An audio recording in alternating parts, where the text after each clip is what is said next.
오늘 하나님의 말씀 요한복음 8장 43절로 44절입니다. 제가 읽습니다. 어찌하여 내 말을 깨닫지 못하느냐? 이는 내 말을 들을 줄 알지 못함이로다. 너희는 너희 아비 마귀에게서 났으니 너희 아비의 욕심대로 너희도 행하고자 하느니라. 그는 처음부터 살인한 자요 진리가 그 속에 없으므로 진리에 서지 못하고 거짓을 말할 때마다 제 것으로 말하나니 이는 그가 거짓말쟁이요 거짓의 아비가 되었음이라. 하나님께서는 성전에 임재하셨고 이스라엘 백성들 가운데 함께 살고 계셨습니다. 그러나 성령을 선물로 받지 못한 상태에서는 이것을 깨닫지 못하고 눈에 보이는 성전에서 눈에 보이는 희생 제물을 통해서 하나님 앞에 나아간다고 생각했어요. 하나님의 말씀도 율법이라는 틀에 짜인 것들을 하나하나 지켜 행하고 잘했다 못했다 이것을 판단하고 그것을 통해서 하나님께서 기뻐하시냐 진노하시냐 의인이냐 죄인이냐 이것을 계속 확인하는 삶을 살아왔죠. 그러다 보니까 하나님의 심정과 하나님의 성품을 깊이 생각하지 못하고 있었을 때에 예수님께서 그들이 보실 수 있는 육신의 모습을 하고 이 땅에 오셨습니다. 눈에 보이는 표적도 보여주시고 하나님의 권세로 말씀도요 새롭게 풀어주셨어요. 선지자들을 통해서 미리 말씀해 주신 메시아의 모습을 하나하나 보여주시면서 살아계신 하나님이 지금 너희의 삶을 지키고 돌보고 계시다. 너희에게 약속하신 말씀을 직접 이루고 계시다. 이런 것들을 확인시켜 주셨죠. 그러나 그들은 보고 있으나 보지 못하고요. 들려주시나 듣지 못하고 여전히 죄에 묶여 있는 상태로 예수님과 대면하고 있는 거예요. 이 당시에 유대인들이 예수님을 대적할 때마다 우리 마음도 참 답답하지 않습니까? 이것을 해결할 방법이 없을까요? 이 유대인들에게는 하나님께서 구원의 문을 꽉 닫아놓고 열 수 없게 만드셨을까요? 구원의 문은 결코 꽉 막힌 문이 아니라 누구든지 두드리는 자마다 예수 그리스도와 함께 활짝 열린 문으로 들어갈 수 있는 것이라는 그 생각을 하면서 오늘 말씀을 함께 보겠습니다. 43절입니다. 어찌하여 내 말을 깨닫지 못하느냐? 이는 내 말을 들을 줄 알지 못함이로다.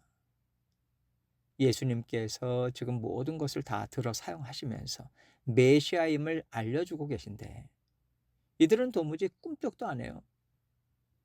그러자 예수님께서 너희들이 깨닫지 못하는 것은 너희가 내 말을 들을 줄 알지 못하기 때문이다. 이렇게 말씀하고 계시는 겁니다. 오늘 본문 전 내용을 보면요. 너희가 아브라함의 자손이라고 하면서도 아브라함이 행했던 대로 하지 않는 것은 너희가 다른 것을 듣고 쫓기 때문이다. 이 말씀하셨거든요. 유대인들은 계속 육신의 정욕이 하는 소리를 지금 듣고 있는 겁니다. 세상살이에 묶여 있다는 얘기죠. 귀가 세상으로만 열려 있는 거예요. 그래서 예수님은 너희가 아브라함의 자손이다. 하나님이 선택한 백성이라고 말하는 거 좋다. 그런데 그렇다면 하나님을 사랑함으로 하나님 말씀에 귀를 기울여야 되는 거 아니냐? 그런데 어찌해서 너희는 세상으로만 귀가 열려 있냐? 하나님은 너희를 사랑하셔서 택하셨는데 너희는 하나님을 사랑하지 않았다. 사랑하지 않기 때문에 너희가 내 말을 깨닫지 못하는 것이지 만약에 너희가 하나님을 사랑한다면 분명히 내 말을 귀담아 들었을 것이고 너희는 깨달아 알 수 있었을 것이다. 이렇게 이유를 설명하고 계시는 겁니다. 44절입니다. 너희는 너희 아비 마귀에게서 났으니 너희 아비의 욕심대로 너희도 행하고자 하느니라. 그는 처음부터 살인한 자요 진리가 그 속에 없으므로 진리에 서지 못하고 거짓을 말할 때마다 제 것으로 말하나니 이는 그가 거짓말쟁이요 거짓의 아비가 되었음이라. 예수님께서요 너희의 아비는 마귀다. 이런 무서운 말씀을 하세요. 이 말씀을 예수님께서 하셨으니까 그렇구나 하지. 다른 사람이 이렇게 말하면요, 가만히 안 있을걸요. 그만큼 마귀 같다는 말은요, 우리에게는 참 두려운 말이고 불명예스러운 얘기입니다. 왜냐하면 마귀가 하는 짓이 더럽기 때문에 그래요. 예수님도 마귀에 대해서 그는 처음부터 살인한 자요, 진리가 그 속에 없으므로 진리에 서지 못하고 거짓을 말할 때마다 제 것으로 말한다고 그렇게 말씀하시잖아요. 사탄이란 존재는 처음에는 섬기는 천사로 하나님께서 만드셨습니다. 하나님 가까이 섬기면서 하나님의 뜻이 잘 이루어질 수 있도록 하나님의 일꾼으로서의 일을 하는 영적인 존재였어요. 그런데 그것으로 만족하지 못하고 욕심을 부리잖아요. 하나님의 자리를 자기가 차지하려고 다른 천사들을 유혹해서 하나님을 대적했죠. 그래서 사탄의 성품은 욕심과 탐욕이고요. 사탄은 속이고 배신하는 자라고 예수님은 말씀하고 계시는 겁니다. 거짓을 말할 때마다 제 것으로 말한다고 하시잖아요. 사탄이 거짓말을 하고 다른 사람을 이용하고 배신하고 하는 것은 어디서 듣고 배워서 하는 게 아니라 원래 갖고 있는 성품이라는 겁니다. 본 바탕이고 본 모습이라는 거예요. 자기 성품대로 온갖 거짓을 자행하는 존재라는 거죠. 그래서 사탄이 하나님 앞에서 쫓겨났음에도 불구하고 한 일이 무엇인가요? 아담과 하와를 거짓말로 속이잖아요. 끝까지 욕심을 쫓습니다.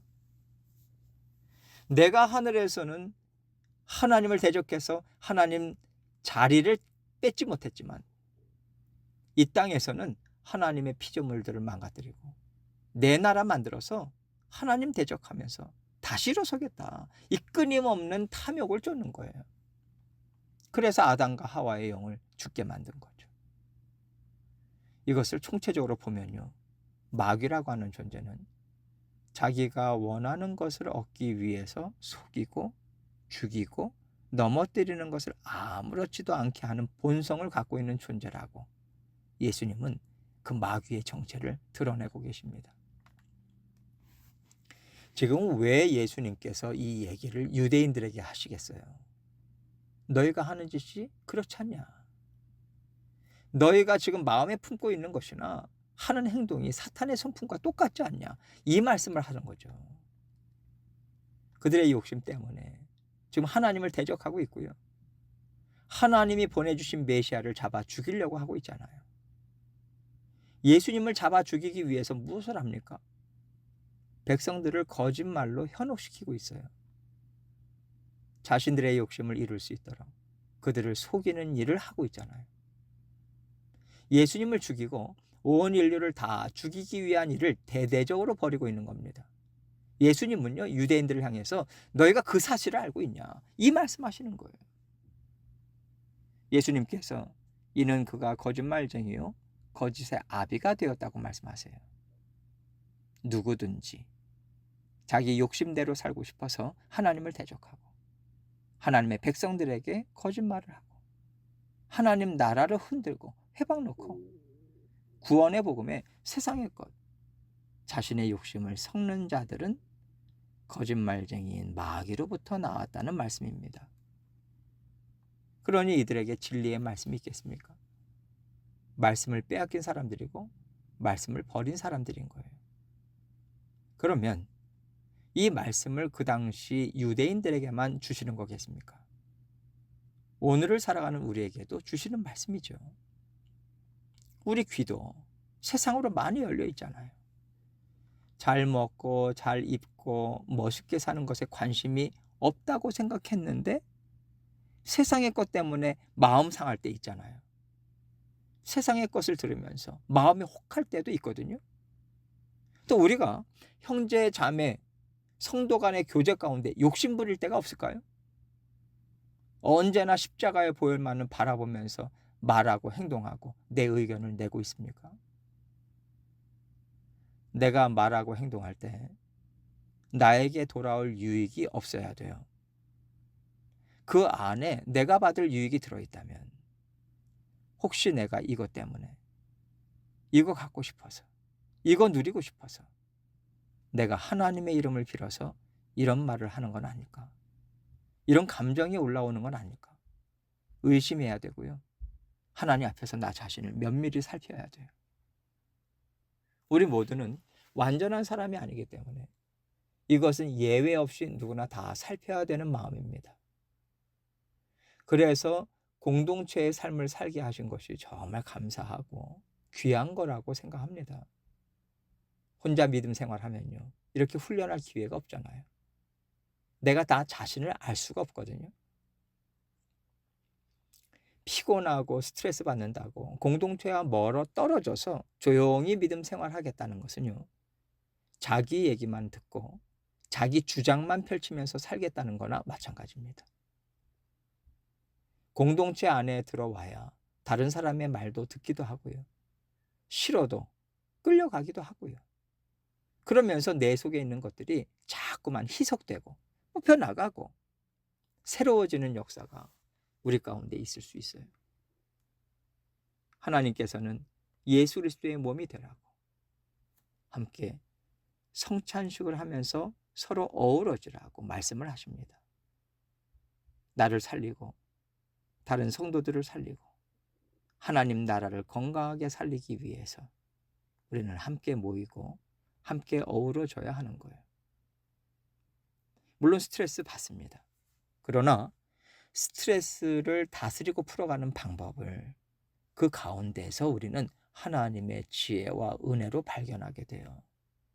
그렇지 않고는 절대 스트레스는 사라지지 않습니다.